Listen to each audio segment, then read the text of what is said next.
Vous avez des droits, mais aussi des devoirs. Vous pouvez être radié.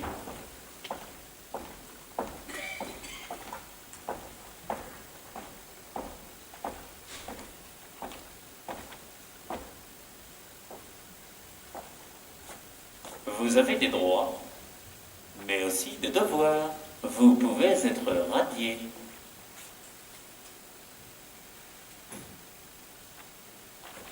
Pas bête ça, apporter de la lecture. J'aurais dû y penser. L'autre jour, j'ai attendu presque 3 heures. J'étais venue avec mon chien, j'ai cru qu'il allait craquer. Aujourd'hui, j'ai préféré le laisser avec mon chéri.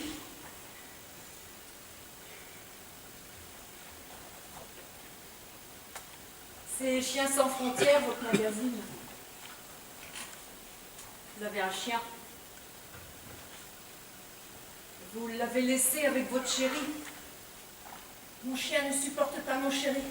Mon chien s'entend très bien avec mon chéri. C'est mon chat qui ne supporte pas mon chéri. Mon ex-chéri lui tapait dessus. Il est traumatisé, pauvre bête. Dès qu'il voit une main poilue. Il y a beaucoup d'attentes. Inutile de s'exciter, ça va prendre des heures. L'autre jour, en sortant, j'ai craqué. J'ai acheté 2 poissons rouges. Je les ai offerts à mon chéri. J'adore les poissons rouges. C'est dingue. Croyez-moi, si vous voulez, ils se sont mis en couple. Vous avez des poissons, vous? Une bête qui tourne en rond dans un bocal? Ah non, non. Surtout pas de bocal. Dans un bocal, fatal, le poisson tourne en rond. Investissez dans un espace écologique. Un aquarium avec un brin de décor, quelques plantes. Vos poissons évoluent en milieu naturel et là... Ils se mettent en couple. Vous aimez les poissons, vous? Avec du citron.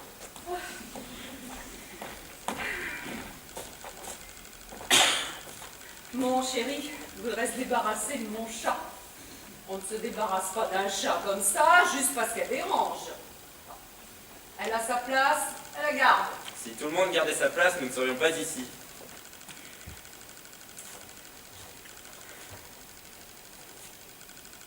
Il faut savoir s'occuper. Moi, je ne manque pas d'occupation. Avec le chien, le chat, les poissons. Le chéri. Aussi, oui. Pauvre bête.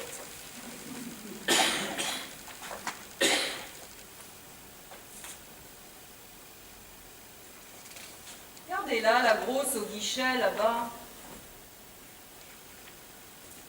Elle parlemente. Elle s'excite. Déjà rouge écrevisse. L'ordinateur est en panne. Coincés comme des rats. Les rats, ça c'est nec plus ultra les rats. Je rêve d'avoir un rat blanc, apprivoisé. Je viendrai ici avec mon rat sur l'épaule.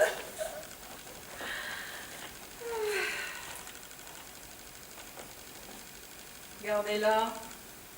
Elle fait tourner son sac à main. Elle se prend pour Thierry Lafronde. On m'a fait venir et revenir. On m'a dit que j'étais parfaite. Quelle mouche la pique. J'ai vu l'annonce ici. Vous êtes responsable. La comédie. J'ai besoin de travailler. Sans blague. Eh ben voilà, elle a gagné. Un conseiller l'amène dans un bureau, assise, bien au chaud. Il va examiner son dossier avec elle, le temps qu'elle dégonfle. C'est un bon truc ça, la crise. Les bêtes, quand elles enragent, elles gonflent. Le chat, les oiseaux. Vous avez des oiseaux, vous? Non, oh, c'est très décoratif. Pour la Saint-Valentin, mon chéri m'a offert 3 perruches dans une cage rouge baiser. Il adore les perruches. Tout s'explique. Oui, bien sûr, tout s'explique.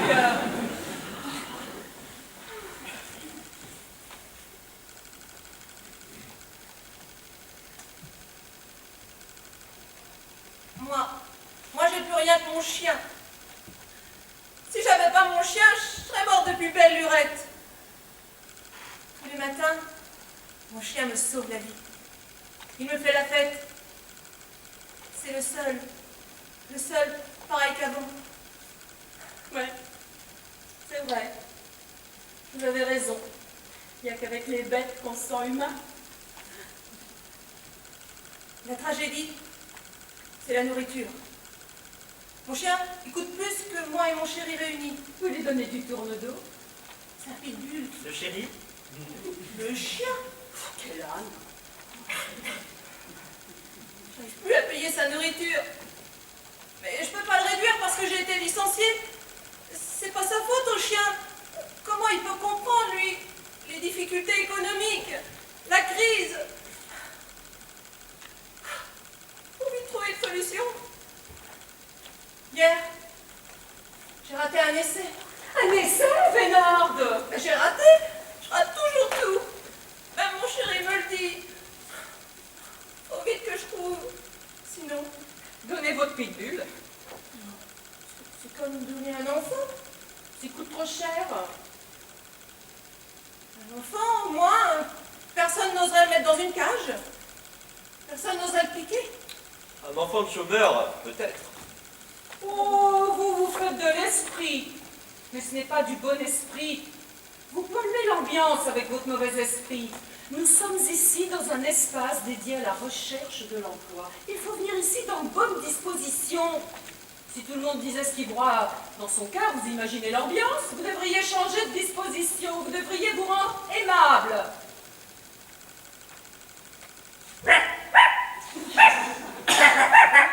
Mais arrêtez, vous êtes filmé. Arrêtez! Et je remue la queue quand je suis content. Grossier personnage. Caressez-moi, vous qui aimez les bêtes. Personne ne m'a caressé depuis des mois. Caressez-moi.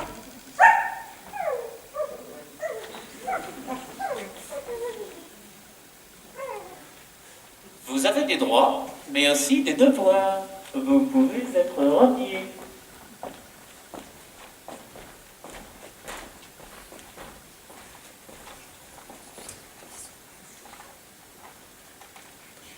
Elle avait une robe bleue, et ses yeux, leur malice, était son jeu.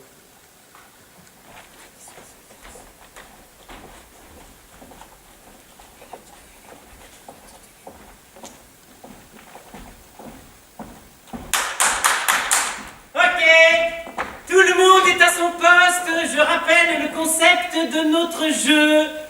Donner au concurrent le sentiment de parler seul face à un cactus assoupi. Situation habituelle du demandeur d'emploi en entretien d'embauche. La caméra number one, seule visible de notre dispositif, tourne en permanence. Elle symbolise l'employeur. Les autres caméras, invisibles, traquent tout ce qui peut donner du relief. Failles, lueurs d'espoir, des yeux de meurtre, etc. Bref, ce dispositif est génial, nous allons faire exploser l'audience. Entrée de nos deux premiers concurrents dans quelques secondes. Stéphanie, la lumière, ok? Ok.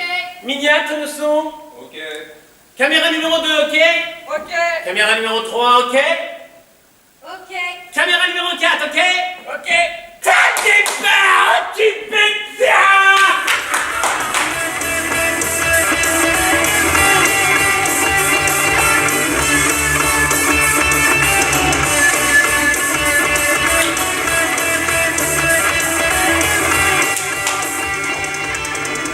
Voici nos deux concurrents dans l'arène.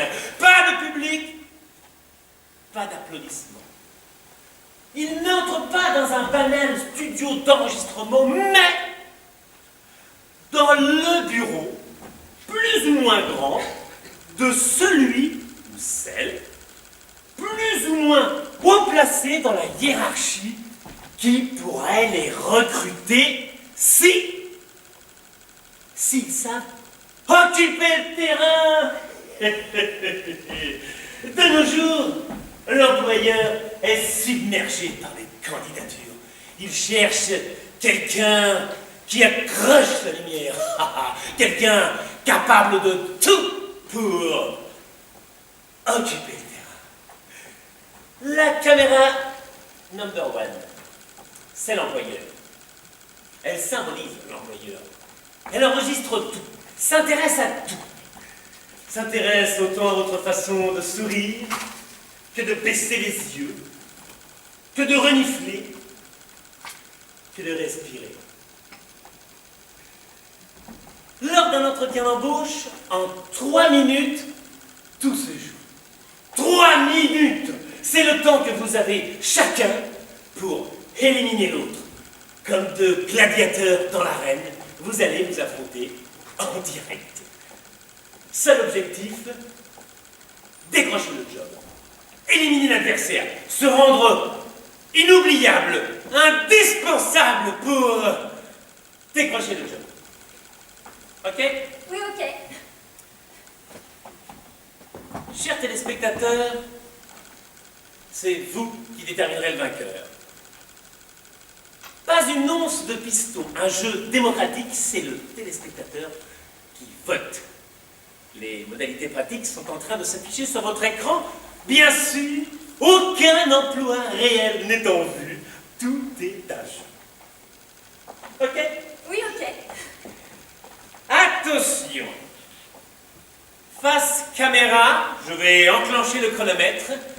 Vous avez 3 minutes pour occuper le terrain! Souriante, disponible, efficace, gaie, serviable, enjouée, organisée. Dans un poste d'accueil, je serai accueillante, drôle, cordiale, avenante, pittoresque. Dans un poste d'encadrement, je serai coriace, sans pitié, ferme, sévère, revêche, musclée, avec un zeste de douceur. J'ai toutes sortes de compétences qui attendent d'être exploitées. Tout comme moi. 30 secondes! Notre candidate vient d'ouvrir le tir. N'écoutez pas ce qu'elle dit, vous. Soyez étanche, comme un bonimenteur sur le même trottoir. Attaquez! Battez-vous! Vite! Je suis un bon chien. J'aime les animaux. J'ai travaillé dans un zoo 3 mois, un remplacement. La caissière qui était malade, glace, elle a guéri. Je serais bien restée au zoo. J'aime les gens, j'aime rendre service, ce qui me rend vraiment indispensable dans bien des occasions. Allez! Je suis un bon chien. Mes enfants sont élevés, je peux accepter n'importe quel horaire de travail. La nuit, c'est parfait. Le matin, c'est parfait. La journée, c'est parfait. Parfait! Chien de garde. Chien de chasse! Chien d'attaque! Chien de compagnie. Chien de salon. Chien d'agrément. Beaucoup d'humour, notre concurrent mâle. J'ai toujours donné satisfaction à mes employeurs. En 53 CDD, jamais on ne m'a licencié. Aujourd'hui, je serai prête à tout pour un CDI. Tout, prête à tout. Chien d'aveugle. Prête à tous les CDD aussi. Chien d'avalanche! Je suis adaptable. Expérience variée, compétences transférables. 2 minutes! 2 minutes, chers téléspectateurs. Sur vos écrans, les chiffres s'affichent. Vous savez, vous, qui occupe le mieux le terrain? Et l'écart se creuse. Encore 1 minute. 1 minute, tout peut basculer. Battez-vous, occupez le terrain. J'ai élevé 4 enfants, je supporte les enfants. J'ai fait des saisons dans les champs, je supporte la nature. J'ai vendu des vêtements féminins dans des boutiques. Je supporte. Je suis un bon chien. Je suis discrète, mais capable d'audace. Je suis économe, mais capable de me donner sans compter. Je suis généreuse, mais capable de retenue. Je suis douce, mais capable d'énergie à fond. Un bon chien. Le chien qu'il vous faut. Le chien qui manque à votre entreprise. Testeur de restaurant collectif, améliorateur d'ambiance, accélérateur de cadence. Un bon chien avec sa muselière. Sans grille horaire, sans revendication salariale, sans velléité syndicale. Stop! Coupez! Voyant rouge! Le propos devient politique. La politique n'a rien à faire dans une émission de distraction! Merdeux! C'est pas passé. Et à foutre à la poubelle! Vous êtes content de vous? Réussi votre petit sabotage? Pas de politique clairement stipulée dans le règlement! Merdeux! C'est pas passé. Calmez-vous. Merdier dans lequel on s'enfonce. Vous êtes au chômage, hein? Nous vous offrons de passer à la télévision devant des millions de téléspectateurs. Et vous, pauvre type, vous ne jouez pas le jeu. Allez, dégagez! Sortez du studio, dégagez!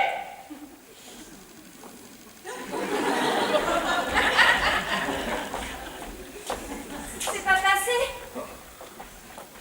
Nous étions en différé. Heureusement pour ma gueule. Bon, nous allons faire un autre enregistrement avec un concurrent de rechange. Pause de 15 minutes, maquillage du concurrent de rechange. Un autre enregistrement, mais qu'est-ce que je vais dire d'autre? La même chose. C'était parfait. Hein? Faut trouver un petit peu de fraîcheur et...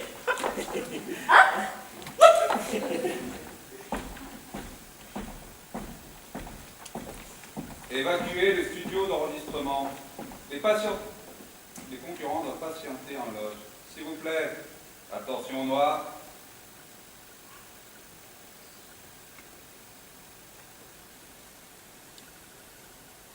Dans le feu des vaisseaux, une boule hérissée de cristaux.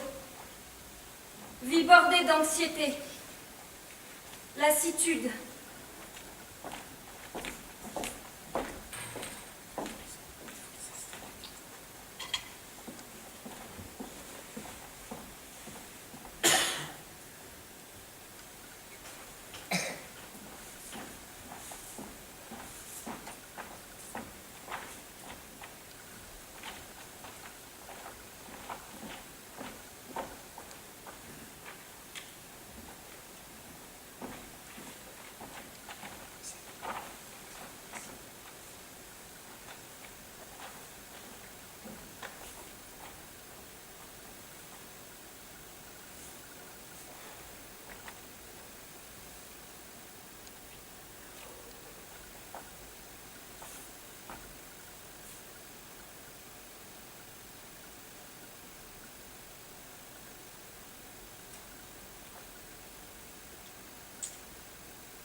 Vous êtes prêts?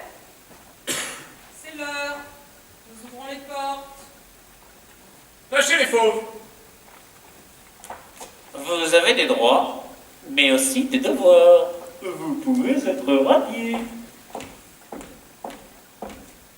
Vous avez des droits, mais aussi des devoirs. Vous pouvez être radié. Bonjour. Bonjour, rendez-vous? Pas de rendez-vous. Je viens dès l'ouverture vous dire que je n'ai pas pu assister hier à l'atelier Comment rédiger son CV pour créer chez l'employeur le désir d'une première rencontre. Vous avez un certificat médical?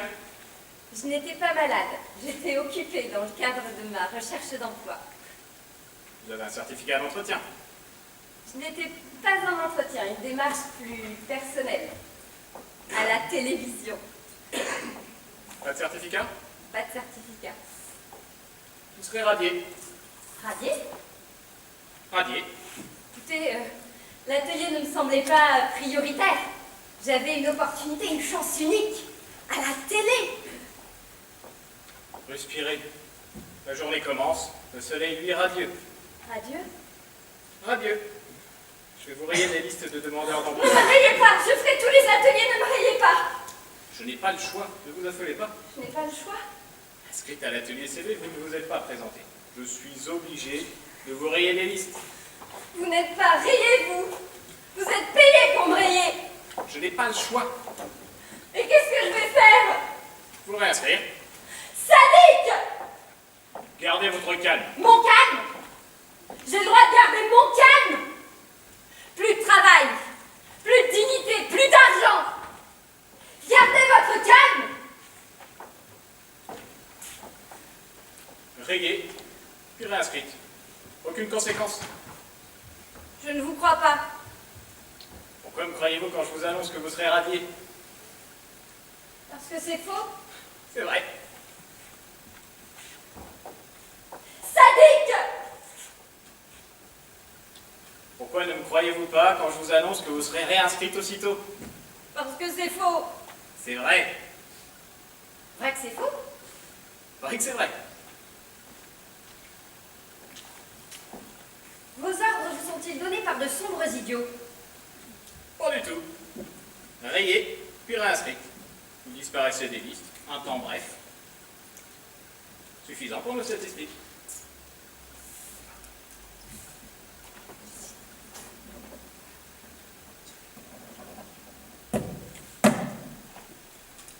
Vous avez des droits, mais aussi des devoirs. Vous pouvez être radié. Le sang bouillonnant de révolte, le corps fracassé de gestes inachevés. J'attends l'instant de vivre. Un regard.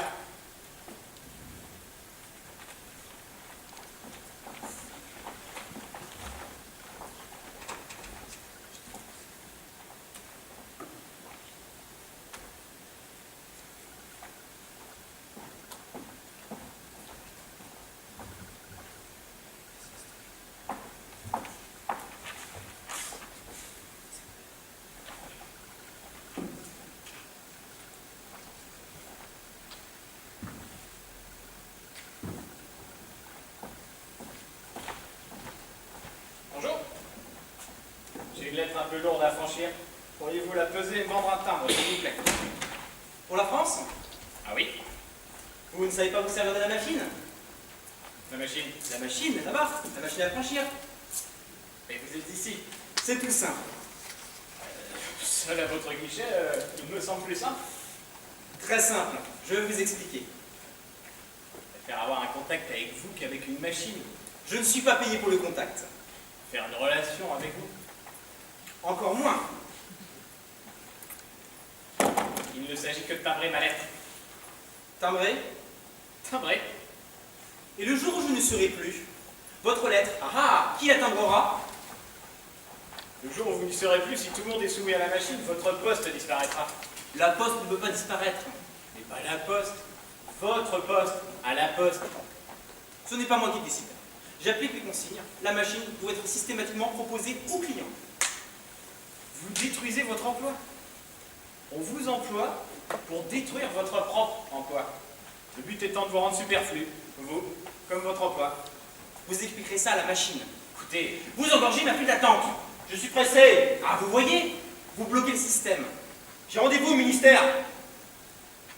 Bon, votre lettre, vous voulez qu'elle soit timbrée? oui, Bien. Pour affranchir aussi, vous? Oui. Pour la France? Oui, oui. Bien. Venez tous deux, je vais vous expliquer le fonctionnement de la machine. vous optimisez vos déplacements. Bravo, vous êtes très performant. Les deux pinailleurs, et je dis pinailleurs pour rester poli. Il n'est pas pressé, lui.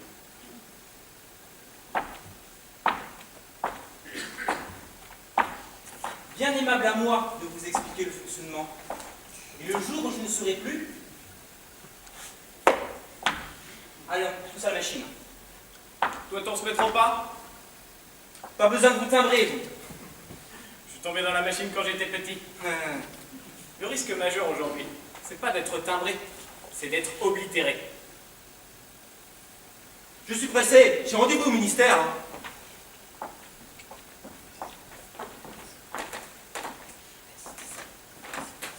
Défroissé du passé, le visage étonné de ma mère remonte à la surface. Un doux sourire flotte. Je grelotte.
Elisabeth est intelligente, sympathique.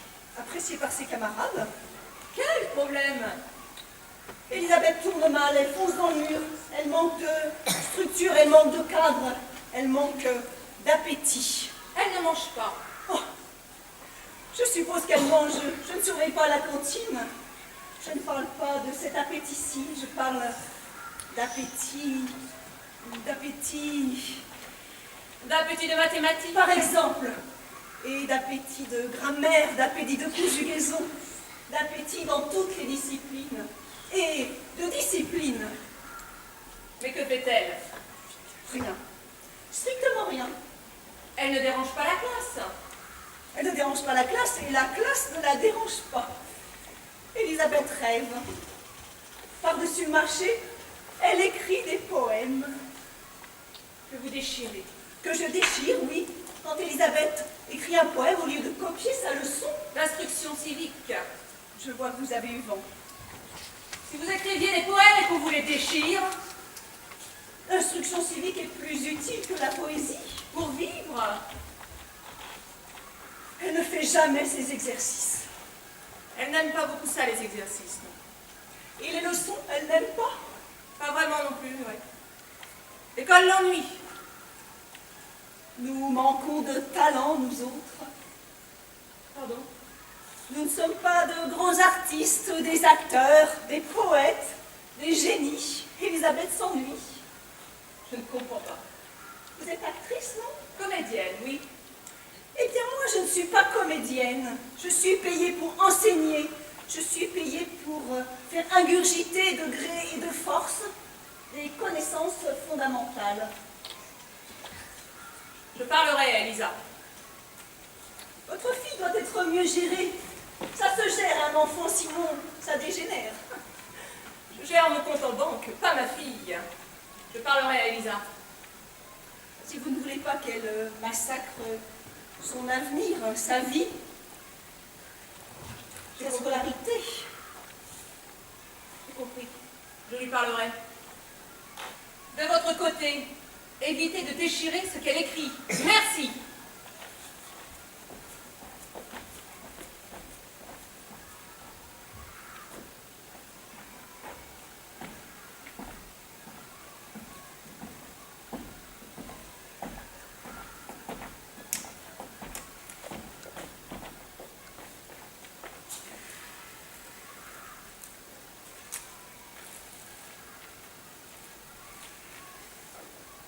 Il y a pire que les élèves, Oui.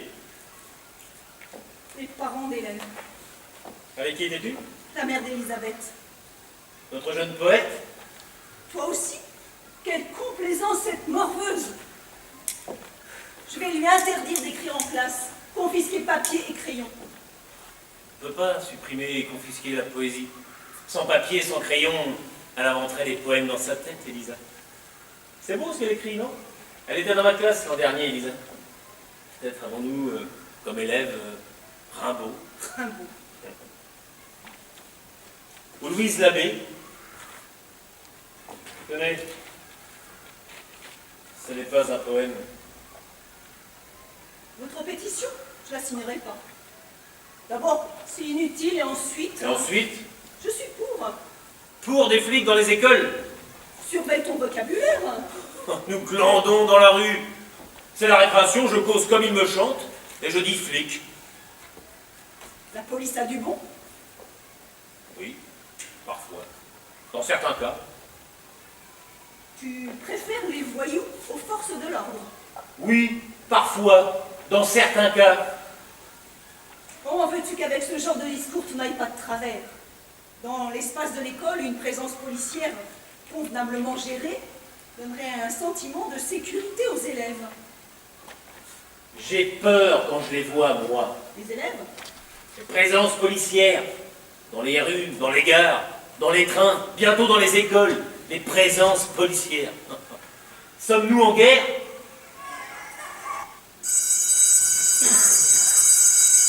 Écoute. Écoute comme ils sont obéissants. Une sonnerie suffit pour arrêter leur jeu. Dans la récréation.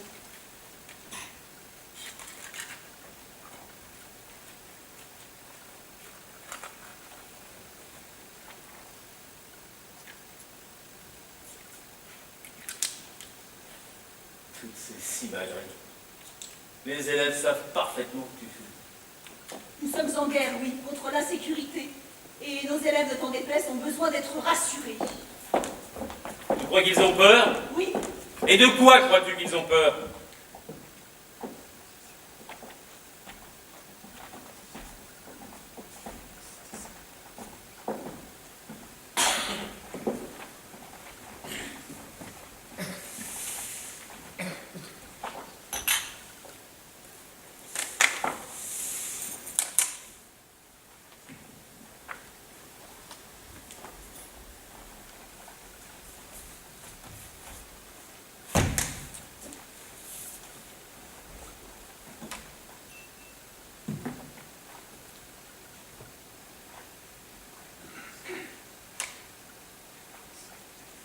Nu dans la nuit chaude, je cueille le grain de ta peau, le croque.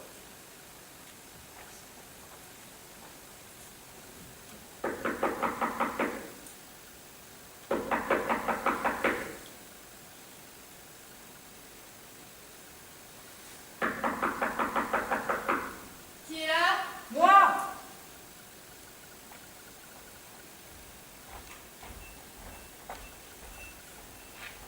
Qui est là? Moi, ouvre-moi!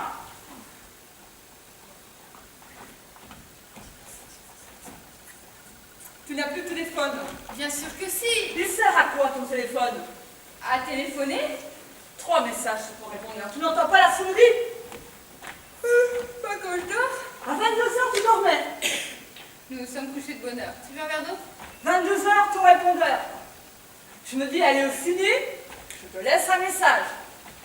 23h, deuxième message. Tu veux un verre d'eau? Je t'appelle, j'ai besoin de toi et je me colle sur ta machine. Nous nous sommes couchés de bonne heure. Que se passe-t-il? Papa, maman? Théo, Ton fils, un accident? ne parle pas de malheur. Oh. Tu veux un verre d'eau? Théo refuse de dormir. Appelle un médecin. Un médecin ne pourrait rien, non. Théo n'est pas malade, il a juste avalé une phrase de travers. Avaler une phrase de travers. À la sortie de l'école, Théo a entendu un adulte dire « Maintenant, ils vont supprimer des instituteurs. » Oui, supprimer. Tu veux un verre d'eau? Il veut que nous l'aidions à se cacher, à passer dans un endroit plus sûr. Tu rigoles? Au début, nous aussi. Mais appelle Théo.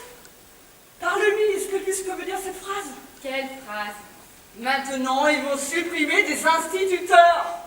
À 3h du matin, tu me demandes d'appeler mon neveu pour lui expliquer la précarisation des métiers de l'enseignement, l'abandon de nos ambitions éducatives.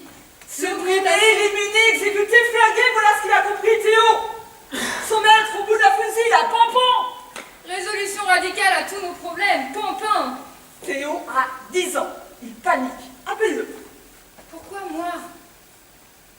Tu fais partie de l'Éducation nationale. Ton mari est instituteur. Théo dit que nous n'y connaissons rien, nous. Son père entrepreneur, sa mère au chômage. Je suis à bout. Tu veux un verre d'eau? Tu me saoules avec ton verre d'eau. Je n'ai pas traversé la ville pour boire un verre d'eau. On dirait notre mère. Au moindre couac, un verre d'eau. Appelle Théo et trouve les mots, c'est toi la Théo.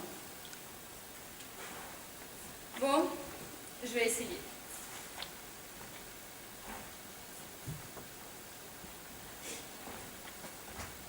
Ça sonne? Allô, bonjour.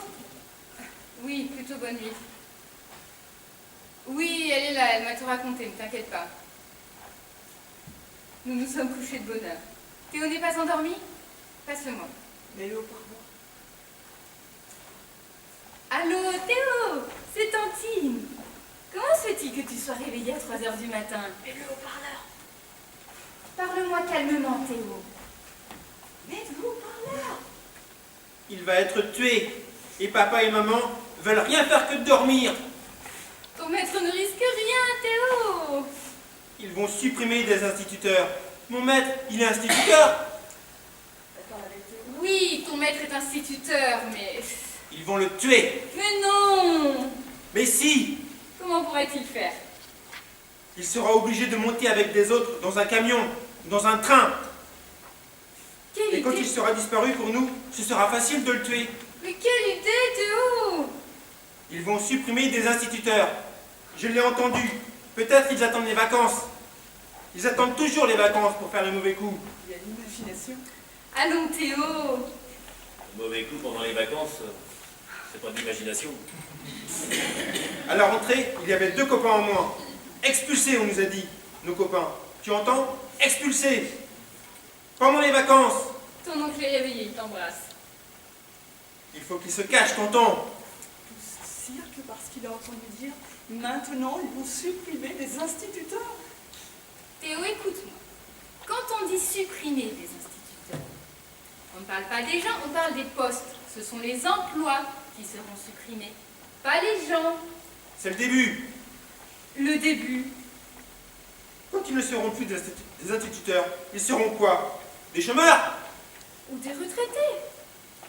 Et quand il y en a de trop, Trop. ils suppriment des instituteurs parce qu'il en a de trop. Il est trop intelligent ce monde, c'est affolant. Quand il y a trop de chômeurs, trop de retraités, trop, il faudra bien en supprimer. Je vais l'emmener voir un psy. Mon petit Théo.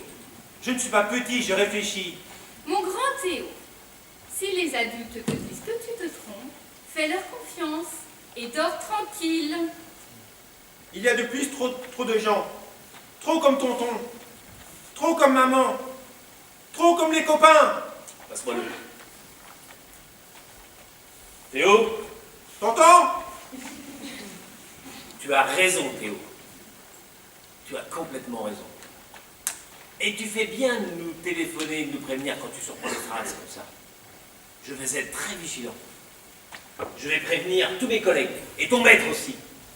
Et nous serons les plus forts. Nous allons nous battre, Théo. Nous nous empêcherons bien de nous supprimer, je te le jure.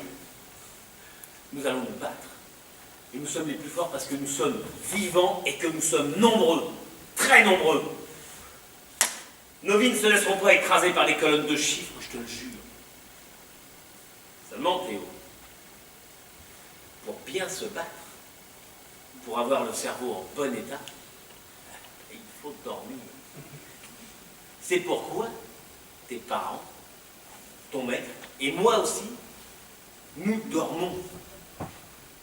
Allez Théo, va te coucher et va dormir pour avoir le cerveau en bon état et bien te battre, d'accord? Ouais. Et si tu surprends d'autres phrases comme ça, tu me préviens, d'accord? Nous restons sur le qui-vive, ok? Ouais. Bonne nuit, mon grand.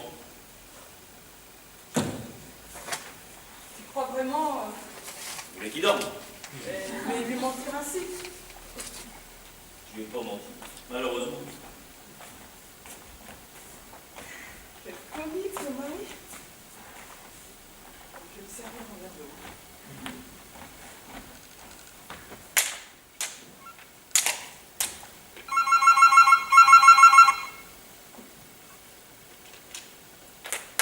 Allô? Je lui dirai. Qu'est-ce qui se passe encore? Théodore.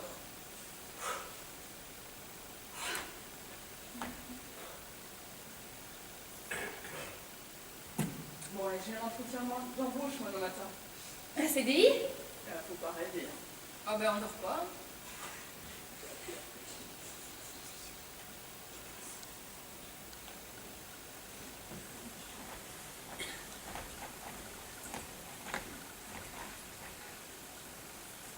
Dedans pousse un cri. Les étoiles se noient dans les néons glacés de la ville. Mon axe se tord.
fait attendre.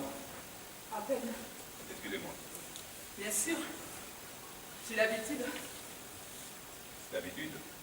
Je veux dire, ce n'est pas la première fois La première fois? que j'attends. Ah, bien sûr. Bien sûr, je veux dire, ça arrive souvent avant un entretien de poireauté. Poireauté. Comme vous y allez. Je ne dis pas pour aujourd'hui. Aujourd'hui, je ne dirais pas que je vais poireauter. Juste un peu attendu. Presque rien. 3/4 d'heure. Très agréable d'ailleurs. Votre couloir, Notre couloir, agréable, propre. point de vue professionnel. S'il vous plaît. J'ai relevé dans votre CV un poste de technicienne de surface.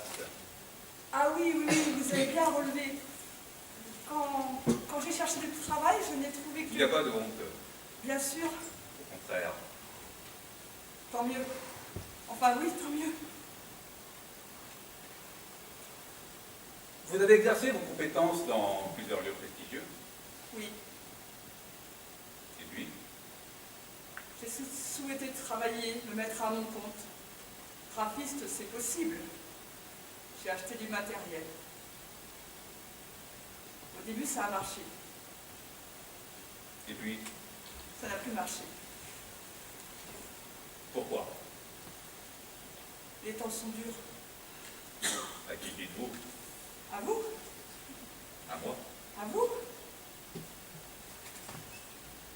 Ce n'était pas une question. Juste une expression. Une sorte d'approbation. À qui le dites-vous? Je ne sais plus ce que je disais. Les temps sont durs. À qui dites-vous? C'est ce que vous me disiez. Ce que je vous disais. Les temps sont durs. Dur, sûr, et plus dur pour les indépendants et encore plus dur pour les indépendantes. J'ai fini par vendre mon matériel. Aujourd'hui, je souhaite à nouveau travailler en entreprise. À votre âge, revenir dans la course, il en faut du courage. Disons que j'en ai. Je suis très motivée pour mettre toutes mes compétences au service d'une entreprise, très motivée. Vous entrez en compétition avec une flopée de jeunes gens qui seraient sortis de formation. Ils n'ont pas mon expérience. Ils maîtrisent les dernières technologies. Je me suis toujours tenue sur la vague des innovations. Et côté rémunération, ces jeunes gens savent rester modestes. Je suis trop vieille. Je ne dis pas cela. Ma date de naissance est sur mon CV. Pourquoi cet entretien si je suis trop vieille? Vous n'êtes pas trop vieille. Quant à la rémunération, Je serais restée modeste. Après 2 ans de chômage,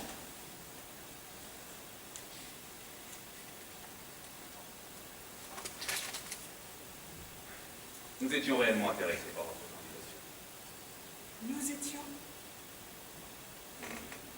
Nous étions, oui, quand nous avons reçu et lu votre candidature, nous sommes en somme intéressés. Et je suis très heureux de vous avoir rencontré. Moi aussi très heureuse. Enfin, je veux dire, votre annonce me convient parfaitement. Tous ces entretiens, pour rien, je suis un peu tendue. Ne vous affolez pas. Mais c'est vous qui m'affolez. Vous avez des questions? Non. Votre CV est suffisamment détaillé. Très bien rédigé d'ailleurs. Merci. Nous allons réfléchir. Mon assistante vous appellera la semaine prochaine. Il est temps que je reçoive d'autres candidats. Ceux qui poireautent. Dans le couloir. Bien sûr, je comprends.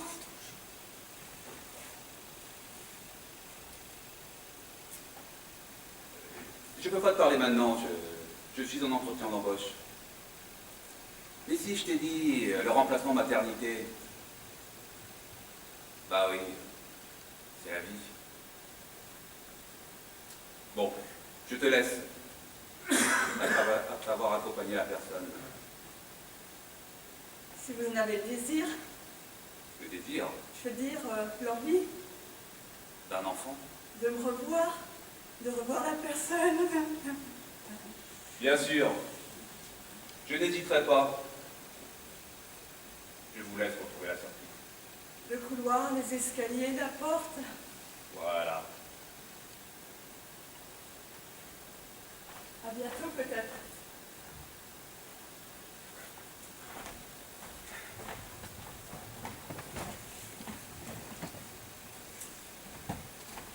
Maryse, il y a une candidate qui quitte mon bureau. Faites patienter les suivants, je passe un appel.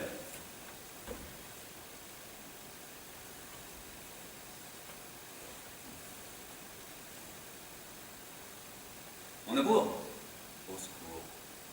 Une folle.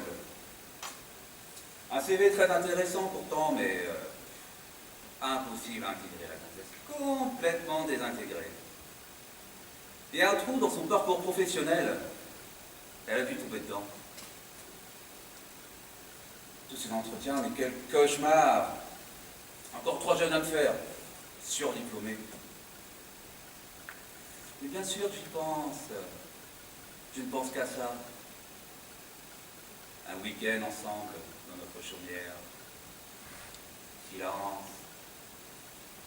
Balade en forêt. Feu dans la cheminée. Champagne.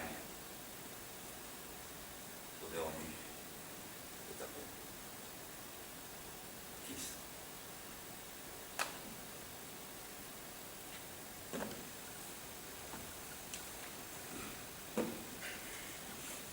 Maryse, faites entrer le suivant.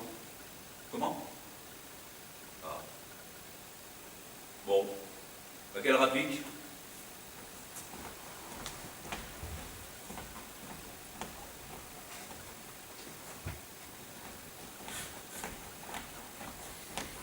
Il y a des jours, Heureusement qu'il y a des nuits. à qui dites-vous? Bon week-end. Merci. Bon week-end à vous. Merci.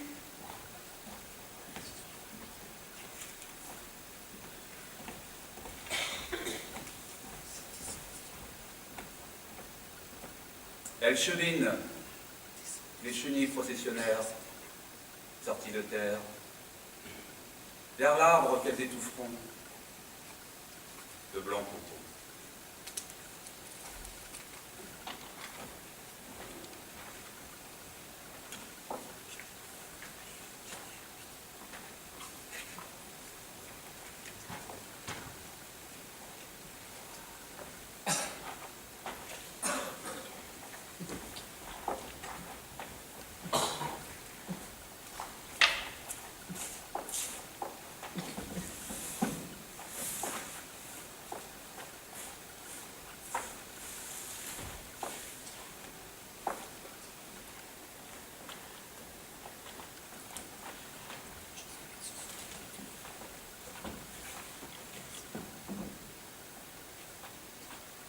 Yolande.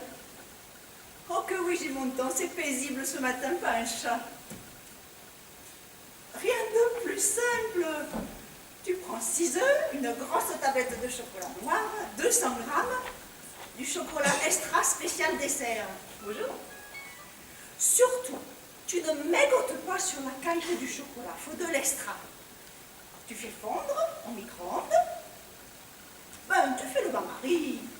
Bon, tu sépares les œufs. Le blanc, tu le montes en neige bien blanche. Le jaune, tu le mélanges dans le noir du chocolat fondu. Puis, tu réincorpores le mélange noir-jaune dans le blanc de neige. Délicatement. Ensuite, au frais quelques heures pour que ta mousse se prenne, et c'est tout. Tes invités vont se régaler. Je te laisse, ma belle, j'ai du monde. Bonne soirée, ma belle. On se régale rien qu'en vous écoutant. Vous êtes encore au village, vous? Eh oui, Vous y voir ma maman?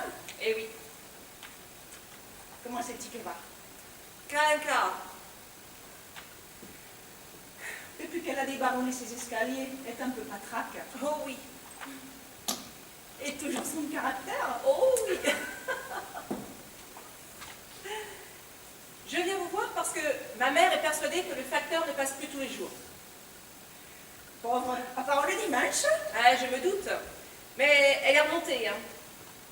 écrire au directeur de la poste. Porter plainte. Sacrée Jeannette, elle n'en a pas du courrier tous les jours. Eh, je me doute. Même la publicité, ça baisse ces temps-ci. C'est la crise. Excusez-moi, ça va durer longtemps, là? La crise? Ça fait 30 ans qu'on nous la joue, la crise, alors savoir si ça va durer. Je suis pressé. Comme un citron. Moi aussi, je suis comme un citron pressé, raplapla. Plus elle me pète de jus. Je voulais dire... Je crois que j'ai compris. Je termine avec ma cliente. Je vous en prie. Faut dire client. C'est le seul point d'accord de mes deux chefs. Client. Parce que j'ai deux chefs maintenant. Le chef de l'agence postale et le chef du service courrier. Ils font des économies là-haut, rien de le dire. Alors, chère cliente. Je voulais savoir si le facteur peut venir sonner à la porte de ma mère. Elle a de la peine pour aller jusqu'à la boîte aux lettres au bord de la route. Je vais lui dire, c'est un jeune homme brave. Et s'il pouvait sonner tous les jours, Même quand elle n'a pas de courrier. même quand elle n'a pas de courrier. Pour lui dire qu'elle n'a pas de courrier. Et pour lui dire qu'elle n'a pas de courrier. Si cette affaire d'éviter les lettres de réclamation à la direction générale, on va tâcher moyen. C'est pas facile de vieillir.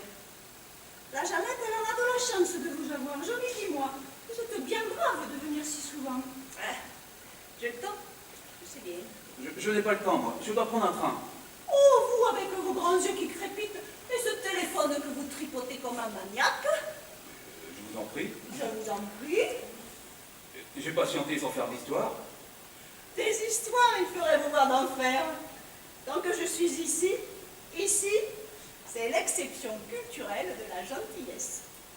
Justement, je venais demander un service. J'attends un courrier de la plus haute importance, dans une enveloppe Kraft. Une enveloppe Kraft. Une grosse enveloppe Kraft, oui, avec un dossier, des photos, des papiers précieux. Des papiers précieux, une enveloppe Kraft, nous savons ce que c'est. Ce courrier n'est pas arrivé, je dois regagner Paris. Auriez-vous l'extrême obligeance de bien vouloir garder mon enveloppe au bureau de poste? Le facteur la mettra dans votre boîte. Justement, non. Je vous prie de dire au facteur de laisser cette enveloppe. Kraft? Kraft, oui, au bureau de poste. Je ne donne pas de consigne au facteur. Ça n'entre pas dans les attributions. Mais, Mais je vous en prie. vous venez d'acheter la maison tout en haut du village. Absolument. Ce courrier est extrêmement important. Je ne souhaite pas qu'il traîne toute la semaine dans ma boîte aux lettres. Faites une exception de gentillesse. Ça s'appelle garde de courrier.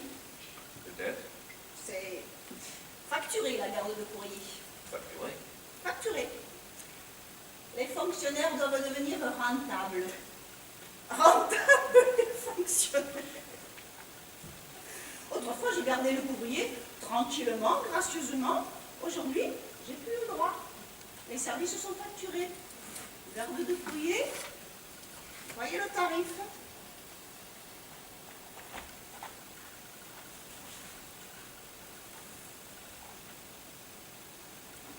Pour une seule lettre?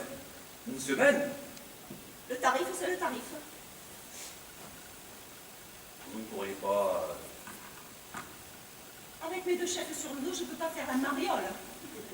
Surtout pour une grosse enveloppe Kraft. C'est horriblement cher. C'est pour être rentable.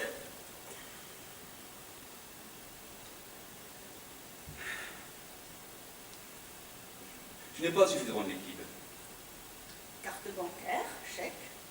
La poste est équipée, ici comme à Paris. Il faut remplir le formulaire. Eh oui.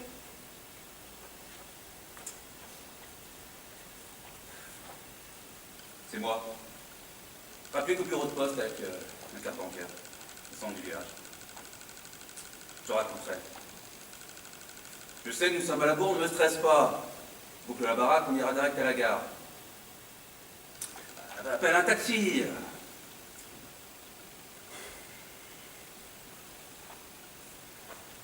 Bon, j'y vais, Simone. Espérons que ma mère ne fera pas de folie. Elle se sent si seule. Pas de mauvais sang. La Jeannette, je garde un œil dessus, et s'il y a du grabuge, je vous téléphone. Ah non, Non? mon téléphone a été coupé. Bon, c'est à ce point. Ne perdez pas courage. Après la burle, le redoute. À bientôt. À bientôt. Elle me fait tirer peine. Et vous, avec vos grands airs, vous n'avez jamais de peine pour le pauvre monde?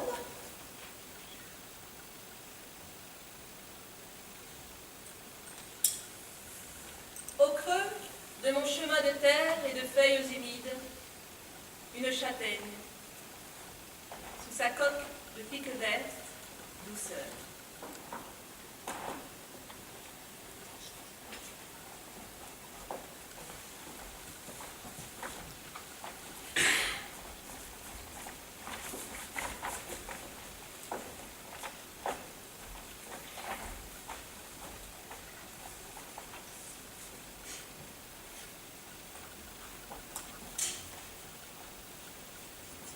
Vous avez des droits, mais aussi des devoirs. Vous pouvez être radié. Bonjour, Bonjour, rendez-vous? je viens voir si vous pouvez supprimer mon téléphone sur mon dossier. Rendez-vous? Pas de rendez-vous, non, mais j'ai peur qu'un employeur ne se désespère s'il essaye de m'appeler et que ça ne réponde pas. Restez près de votre téléphone. Ça ne marche plus. Qu'est-ce qui ne marche plus? Mon téléphone. Faites-le réparer. Mon téléphone a été coupé pour des raisons économiques. C'est pourquoi je viens vous demander, s'il vous plaît, de bien vouloir supprimer le numéro de téléphone indiqué sur mon dossier. Il faut prendre rendez-vous.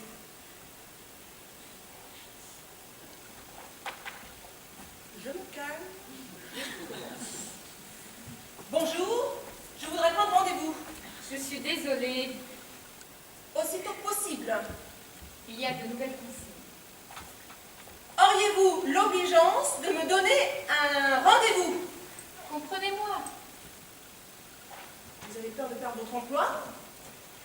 les consignes sont de plus en plus strictes. Désormais, les rendez-vous se prennent exclusivement par téléphone. Par téléphone. Par téléphone! Je n'ai plus de téléphone! Pôle emploi met à votre disposition des postes tout au fond de l'agence. Des postes. De téléphone tout au fond de l'agence. Je dois donc aller tout au fond de l'agence Pôle emploi. Utiliser un téléphone Pôle emploi pour appeler Pôle emploi afin d'obtenir un rendez-vous à Pôle emploi. Ah, n'appelez pas l'agence, surtout pas. Vous perdriez votre temps. Nous n'avons plus le droit de vous répondre. J'appelle qui? Le président? Un central téléphonique a été mis en place. Désormais, pour prendre rendez-vous, il y a le numéro unique. Le numéro unique, il est placardé sur tous les murs. Le numéro unique, pour simplifier la procédure. Payer simplement mon téléphone aurait été plus simple, non? Sans rendez-vous, je n'ai pas le droit d'ouvrir votre dossier. Je vais donc aller au fond de l'agence appeler le numéro unique. Un conseil, utilisez le poste avec siège. Le numéro unique est pris d'assaut. Un succès. L'attente est longue? Parfois plusieurs heures.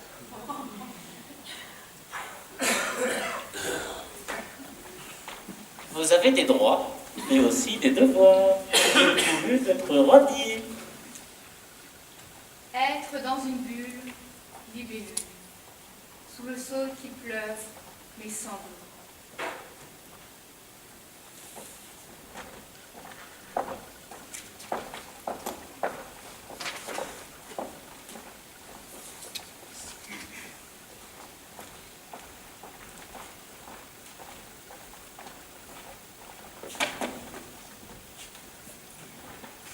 Vous avez des droits, mais aussi des devoirs.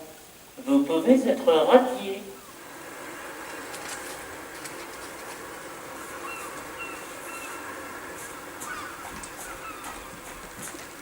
C'est dit toi, Paul. Pardon? Toi, c'est dit Paul. Que voulez-vous? Dis Paul dit l'emploi. Ah, Pôle de l'emploi, oui, vous y êtes. Dis Paul dit l'emploi, c'est dit toi. C'est ici. Paul! Oui? Paul, c'est dit toi, c'est pas dit. Je me nomme Paul, oui. Paul dit l'emploi, c'est dit toi. Je n'aurai pas, je pense, la patience nécessaire pour gérer cette dame. Je la laisse, je prends ma pause. Bonjour madame. Bonjour, Madame Paul. Rendez-vous? Me voici. Bon, comprenez-moi bien, chère Je madame. te comprends très très bien, tu parles très très bon. Pour prendre rendez-vous, il faut appeler. Oui, il a dit Simone. Milady? Simone, c'est ma voisine. Mais il a dit, vas-y, Paul, dis l'emploi, cours-y vite.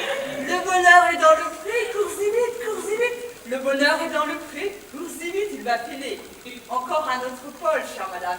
Paul Fort.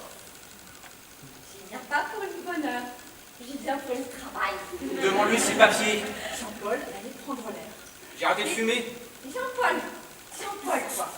Chère madame, auriez-vous l'extrême obligeance de me présenter vos papiers? mes papiers.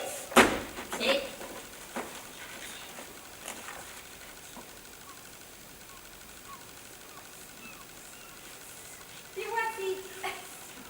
Elle est française, Française? d'après ses papiers. Défaut. Lis pas dit du faux, dis tout neuf. Chère madame, vous êtes française. Je m'étonne en silence. Allez prendre votre pause. J'indispose. Vous êtes française. J'y suis comme j'y suis. Magnifique. Je suis comme je suis faite comme ça. Quand j'ai envie de rire, oui, je ris aux éclats. Chaque Prévert. Le bonheur est dans le prix vert. C'est ça. Et toi, dis l'emploi. T'es française, toi? Absolument. Nous sommes entre Français. Et depuis quand t'es française? Depuis 5 à 600 ans. Et tu fais pas si vieux. Et vous, chère madame, française depuis longtemps? 10 jours. Elle n'est pas inscrite. Je t'en fiche mon billet. Que faites-vous? J'ai les fiches, les billets. Mais pourquoi? Pour qui? Pour qui? Pour les madame dit l'emploi. Chère madame, vous êtes en France et en France, il n'y a pas de quota. Pas pour les petits pôles de l'emploi, ni pour les petits fonctionnaires. À qui j'ai les fiches, les billets? Au ministre du Travail. Rempochez, chère madame, rempochez ce billet. Mon collègue est d'humeur valide, il plaisante. N'est-ce pas, Jean-Paul, que vous plaisantez? Au ministre du Travail. Pourquoi pas le président? Au président, j'ai les fiches, les billets. C'est moi qui dois vous donner un papier sur lequel est inscrit un numéro de téléphone, le numéro unique. Unique. Alors, vous devez téléphoner à ce numéro pour prendre rendez-vous, et ensuite, seulement ensuite, vous serez reçu ici. J'y suis tout de suite. Vous serez reçu assise. Je suis pas fatiguée. Et on vous ouvrira alors un dossier très important, le dossier. J'ai vu le travail. Les dossiers ne se mangent pas.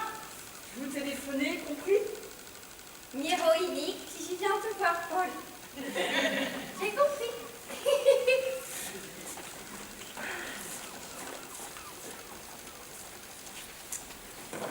Un poème, Jean-Paul? Au point où nous en sommes.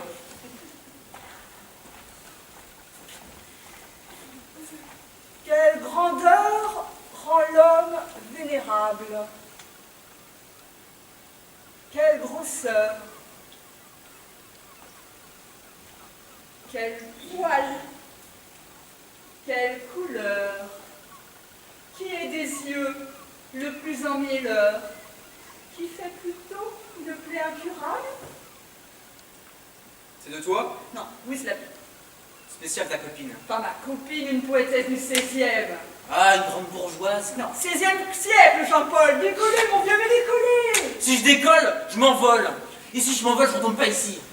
On nous bourre le mot avec l'identité nationale, les cartes d'identité, les contrôles d'identité. Elle, avec ses papiers neufs, mais elle réinvente notre langue. Mais je suis dans un état de joie. Elle baragouine, oui.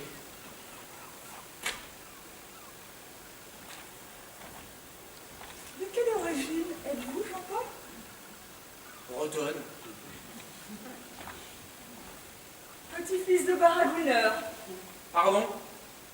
En breton, bara veut dire pain et gouin veut dire vin. Baragouineur vient justement de ces deux mots. Vos arrière-grands-parents ne parlaient pas français.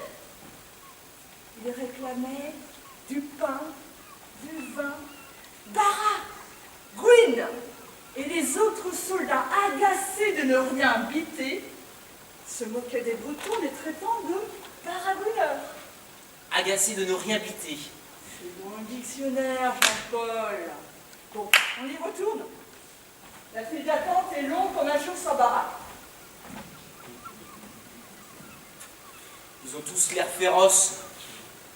Avec cette ambiance sonore maritime, moi, je suis pas sûr que ce soit une bonne idée. Ils ont tous peur d'être engloutis. L'année dernière, j'ai rêvé qu'ils se ruaient sur moi. Ils me supprimaient pour prendre mon emploi. Ça peut venir. Avec leurs clébards, comment ils font pour les nourrir?